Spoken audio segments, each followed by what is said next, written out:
ببینید یه قطعه‌ای توی این ردیف مرحوم صبا هست به نام تمرین دشتی. تمرین دشتی.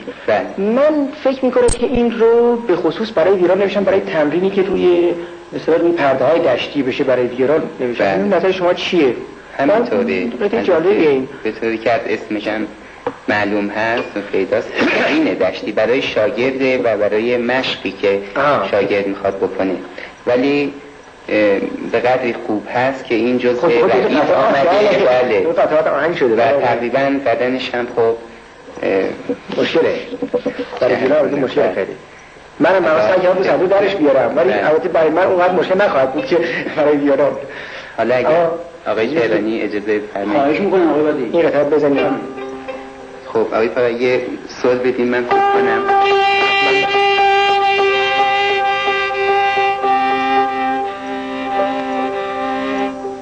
البته این در چپوک نوشته شده، ولی خب شما من هم با شما همراهی میکنم این که در راستوک میزنیم. بفرمایید.